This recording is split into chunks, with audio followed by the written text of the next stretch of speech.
गांव का नाम था अमरपुर। दिन में यह गांव बिल्कुल सामान्य लगता था, लेकिन सूरज ढलते ही यहाँ की हवाएं भी अजीब हो जाती थी।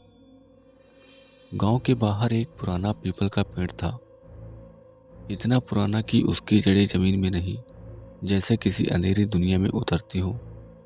गांव वाले कहते थे, सूरज डूबने के बाद उस पेड़ के पास मत जाना, क्योंकि वहां जो दिखता है वो इंसान नहीं होता। तभी उस गांव में एक अर्जुन नाम के लड़के की एंट्री होती है। अर्जुन शहर से आया था, पढ़ा लिखा, तर्क करने वाला, भूत प्रेत पर बिल्कुल विश्वास नहीं करता था। उसने हंसते हुए कहा, डर सिर्फ दिमाग का वहम है। गांव में उसे एक पुराना मकान मिला, और दुर्भाग्य से वही मकान पीपल के पेड़ के सबसे पास था। पहली रात की शुरुआत रात के 12 बजे थे। अर्जुन को लगा किसी ने दरवाज़ा खटखटाया। जब उसने दरवाज़ा खोला तो वहाँ कोई नहीं था, लेकिन जमीन पर गीले पैरों के निशान थे, सीधे पीपल की पेड़ की ओर जाते हुए। दूसरी रात, इस बार खिड़की से आवाज़ आई, अर्जुन। आवाज़ किसी औरत की थी, बहुत धीमी, बहुत थकी हुई। अर्जुन ने खिड़की खोली तो उसने देखा एक औरत सफ़ेद साड़ी में, उल्टे पैर और चेहरा बिना आंखों के। अर्जुन चीखना चाहता था, लेकिन आवाज़ गले में ही मर गई। औरत ने बस इतना कहा, तू मेरा इंतजार कर रहा था। अगले दिन अर्जुन सीधा गांव के बुजुर्ग के पास गया।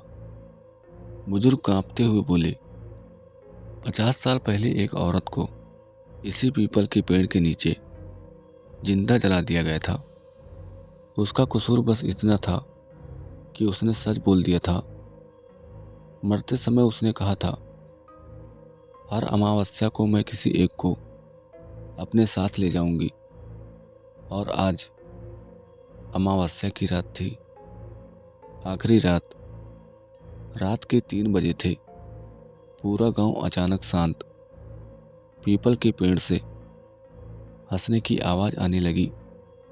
तभी अर्जुन का शरीर अपने आप उस पेड़ की ओर चल पड़ा।